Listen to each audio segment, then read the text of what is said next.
हो ही गया दिग्विजय और रानी का आमना सामना। रानी से अपनी बेटी ध्वनि को छीन कर ले गया दिग्विजय। हेलो नमस्कार, आप सभी का स्वागत है इस चैनल में। मैं हूं पूनम अधिकारी। स्टार प्लस के सीरियल पॉकेट में आसमां में कहीं ना कहीं हम ये तो चाहते थे कि दिग्विजय और रानी एक हो जाए, लेकिन इस तरह से एक होंगे ये सोचा नहीं था। जी हाँ, रानी ने पूरी कोशिश की दिग्विजय से दूर जाने की। अनीशा ने भी पूरी कोशिश की रानी का ट्रांसफर मुंबई कराने की, उसे दूसरी जॉब देने की, और रानी ने अनीशा का ऑफर एक्सेप्ट भी कर लिया था और वो अपने पूरे परिवार को लेकर यानी ध्वनि और अपनी आई को लेकर मुंबई जाने के लिए तैयार भी हो गई थी। उसने अपना रेजिग्नेशन डाल दिया था हॉस्पिटल से। लेकिन जैसे ही ये बात दिग्विजय को पता चलती है कि रानी जो नर्स थी उसके पास, जो कि एक काबिल नर्स थी, उसने रिजाइन कर दिया है, तो दिग्विजय सीधा पहुंच जाता है रानी के घर उससे बात करने की उसने रिजाइन क्यों किया।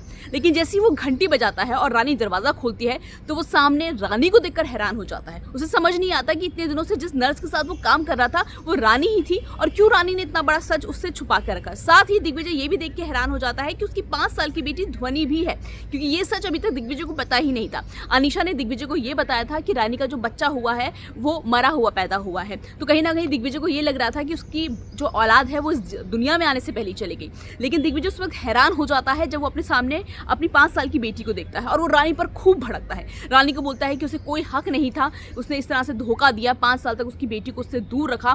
पहले तो रानी शॉक्ड हो जाती है दिग्विजय को अपने सामने देखकर, लेकिन इसके बाद जो दिग्विजय करता है वो भी है और भी ज्यादा हैरान करने वाला होता है। दिग्विजय अपनी बेटी ध्वनि को उठाता है और बोलता है अब ये मेरे साथ रहेगी।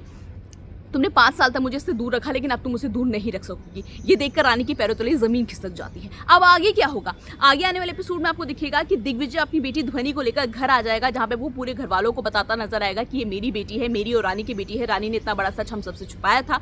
और ध्वनि के पीछे पीछे रानी भी आ जाएगी अपने ही घर, यानी कि एक बार फिर से ध्वनि और दिग्विजय साथ आ जाएंगे, क्योंकि अपनी बेटी को छोड़कर रानी जा नहीं सकती। और अब अपनी बेटी के साथ दिग्विजय के घर में ध्वनि और साथ ही रानी रहने के लिए मजबूर हो जाएगा। सीरियल में जो भी और अपडेट होगा मैं आपको बताऊंगी। चैनल को सब्सक्राइब कीजिएगा और वीडियो शेयर करना मत भूलिएगा।